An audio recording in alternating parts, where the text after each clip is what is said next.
Assalamualaikum warahmatullahi wabarakatuh. Kembali lagi di sini dengan sebuah program dari Lembaga Eksekutif Mahasiswa Fakultas Ilmu Agama Islam Universitas Islam Indonesia, yaitu program Nyabu ya Bang? Ya, Nyabu. Yaitu Nyantai Bahas Isu. Kali ini di hadapan saya ada Bang Hardi. Gimana kabarnya Bang? Alhamdulillah. Alhamdulillah baik ya Bang? Enggak baik sebetulnya. Nah, untuk sekarang itu kira-kira kesibukannya selain organisasi itu apa aja Bang? Ini sedikit berkecimpung di dunia anak-anak supaya mengingat masa lalu. Karena berarti sekolah ya, mengajar atau gimana gitu? kalau dikatakan mengajar, saya rasa saya belum pantas gitu. Belum Tapi pantas. bermain bersama anak-anak mungkin lebih pas. Oh gitu Iya. ya. Terus selain berkecimpung di dunia pendidikan sebagai bermain dengan anak itu tadi, kira-kira apa lagi Bang kesibukan yang lain? Mancing. Mancing. Iya. Itu Kebetulan hobi mancing ya Bang? hobi mancing itu salah satu program yang harus ada dalam setiap minggunya. Enggak setiap hari itu? Enggak setiap hari. Oh gitu. Oke, kembali lagi ke Nyabu. Iya. Di sini kita langsung aja ini Bang, membahas tentang Islam Sontoloyo, yaitu sebuah artikel yang ditulis oleh Soekarno dalam artikel Panji Islam. Nah, kira-kira apa saja Abang pikirkan tentang Islam Sontoloyo ini Bang? Iya. Kalau kita berbicara, kita nanti ngaitkan Islam, kita ngaitkan Sontoloyo dulu. Kalau kita lihat di Kamus Besar Bahasa Indonesia, teman-teman mahasiswa atau teman-teman yang lain, mungkin kalau bisa membuka, bisa dikatakan bodoh. Sontoloyo itu bodoh, kemudian aneh, ya semacam itulah. Aneh, bodoh, dan istilahnya kok begitu gitu. Istilahnya ada sebuah tindakan yang dilakukan seseorang yang di luar koridor yang ada. Itu bisa kita katakan Sontoloyo. Kok begitu kamu melakukan seperti itu? Itu kalau kita kaitkan dengan Sontoloyo. Tapi kalau kita kaitkan dengan kata Islam ya, itu sebetulnya sebuah diksi yang menggelitik banget ya. Kok istilahnya Islam kok dikatakan Sontoloyo? Sedangkan kita tahu sendiri kan kalau Islam ini agama salah satu yang terbesar di dunia, bukan hanya di Indonesia, di dunia. Bahkan kita tahu sendiri inna dina indallahi Islam gitu.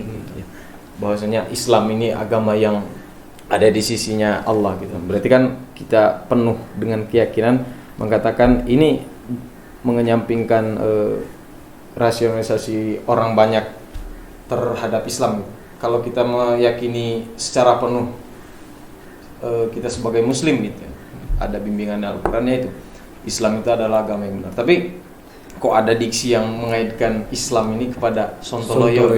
Iya. Nah, kira-kira jika Islam Sontoloyo itu tadi dikaitkan dengan kehidupan sekarang, Iya. itu kira-kira bagaimana menurut Abang?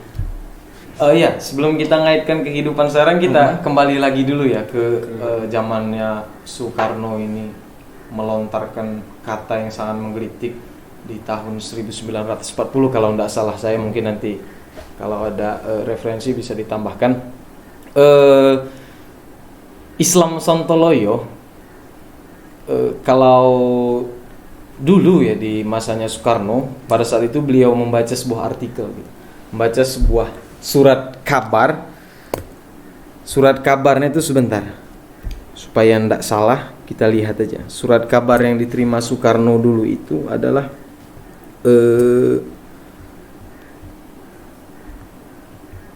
surat kabar dari Pemandangan. Nama surat kabarnya itu Pemandangan. 8 April 1940 gitu. Isi dari surat itu sebetulnya kriminalisasi terhadap santri dan khususnya santriwati yang dilakukan oleh seorang kiai. Kalau kita kenal sekarang kan bisa jadi pengasuh pondok pesantren ya kalau di zaman sekarang. Indonesia kan uniqueness-nya adalah pesantren dibandingkan negara-negara lain. Keunikan pendidikan yang ada di Indonesia adalah pesantren itu. Nah, pada saat itu Soekarno itu membaca sebuah surat kabar. Isi surat kabar itu mengatakan atau yang diterima Soekarno, ada seorang kiai yang membuat sebuah program zikir, tetapi antara santri putra dan santri putri tadi diberi tabir atau dipisahkan tempatnya. Ya. Contoh kalau sekarang posisinya kita di kamar A itu untuk putri, itu di kamar B untuk putra. Nah, alih-alih untuk keinginan hasrat ya, saya tidak ingin menjudge 100% kalau kiai tadi keinginan hasrat. Dialah, kita anggaplah beliau kiai tersebut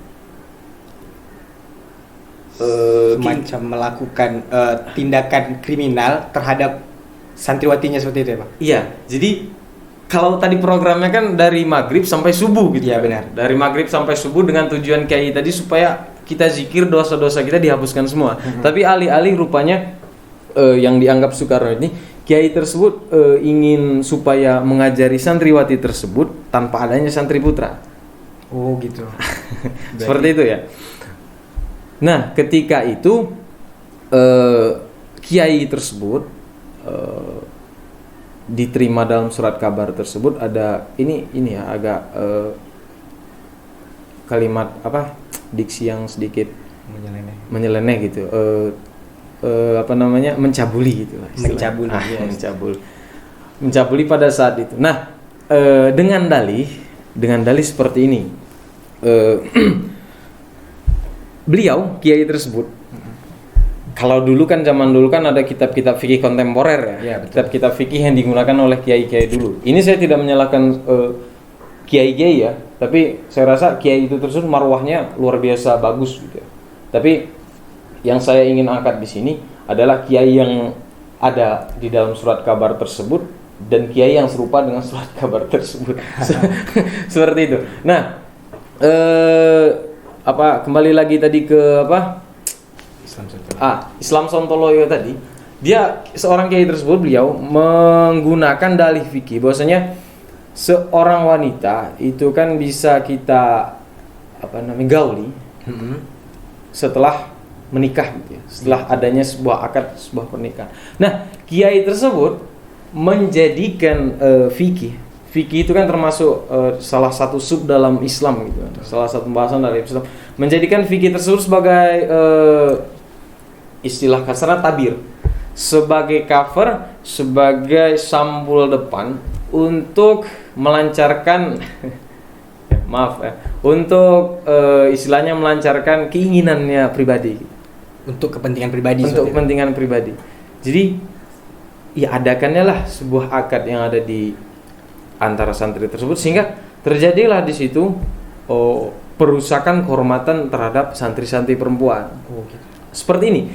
Seperti itu yang terjadi. Kemudian maka Soekarno melabelkan bahwasanya Islam ini sontoloyo terhadap orang-orang yang membuat Islam ini menjadi sontoloyo. Islam sontoloyo itu dimaksudkan berarti sebagai ada oknum tertentu yang menggunakan Islam itu sebagai perbuatan-perbuatan yang salah seperti itu. Kalau saya ingin merubah diksi sedikit ya, maaf ya Bung Karno yang sudah almarhum. Kalau saya ingin mengubah sedikit diksi, Muslim sontoloyo gitu. Karena itu kan sebuah subjek yang melakukan subjek. Kalau menurut saya, kalau kita mengatakan sebuah perkumpulan tadi sebagai kesontoloyoan, itu nanti kan mencakup ke struktur semuanya. Tapi ketika saya mengatakan Muslim sontoloyo, berarti kan itu pelaku yang melabelkan diri sebagai seorang Muslim, itu yang disebut sontoloyo. Nah, singkatnya seperti itu, kisah singkat yang kenapa sih Soekarno berani-beraninya mengaitkan sontoloyo tadi kepada sebuah agama yang sangat besar gitu, yang kita rasa agama yang betul gitu. Mungkin gitu. Sekarang lanjutan dari Islam sontoloyo itu tadi Bang. Dalam beberapa artikel itu disebutkan bahwasannya Soekarno itu dinamis. Nah, di sini yang dimaksudkan Soekarno itu sebagai orang yang dinamis itu yang dinamis seperti apa Bang kira-kira? Berkaitan ya dengan kata Islam sontoloyo tadi. Pada saat itu juga kita ini berbicara flashback ya teman-teman. Di masa Soekarno berani-beraninya mengaitkan atau menggabungkan antara diksi sontoloyo dengan Islam tadi, itu dituliskan juga oleh beliau Bung Karno di dalam surat kabar Panji Islam itu. Ada beberapa kata yang dapat saya kutip. Yang pertama itu Palu Gondam, yang kedua itu membongkar. Soekarno, dari Soekarno. Yang dimaksud ini seperti ini. Mungkin nanti kembali lagi ke pembahasan Sontoloyo tadi. Ketika Soekarno atau ketika Bung Karno tadi berani mengaitkan Islam kepada Sontoloyo atau Sontoloyo kepada Islam, itu menjadi pekerjaan yang dinamakan sendiri oleh Bung Karno sebagai kata membongkar. Membongkar ya. Nah, itu yang disebutkan dengan Palu Gondam tadi ya, Pak? Palu Gondam. Palu Gondam tadi itu adalah alatnya. Kalau ini Palu Gondam, kalau Soekarno menuliskan di Panji Islam itu gebrakan Palu Gondam di atas meja sekuat-kuatnya. Supaya apa? Supaya gemah suaranya tadi, atau supaya gedaran suara tadi membangunkan orang-orang yang ya istilah kata sekarang rebah-rebahan gitu. Rebah-rebahan. Mungkin kembali lagi ke dinamis tadi. Mungkin yang dimaksudkan Soekarno di dinamis ini, beliau sempat menyinggung terkait, bukan beliau yang menyinggung, ada sebuah surat kabar dari Adil, itu nama surat kabar pada saat itu, menyinggung bahwasanya beliau itu, Soekarno itu terlalu dinamis. Terlalu dinamis berarti beliau itu bisa berarah kemana saja atau gimana itu, Bang? Iya, terlalu dinamis. Salah satu yang ada di buku Soekarno itu yang saya baca, mungkin sedikit pemahaman saya, teman-teman. Beliau tidak menganggap Sultan terakhir, atau kalau sekarang presiden terakhir di Turki, Utsmani itu dulu itu, sebelum di masa dia pemisahan agama dan negara itu kan pada zaman Kemal Atatürk ya.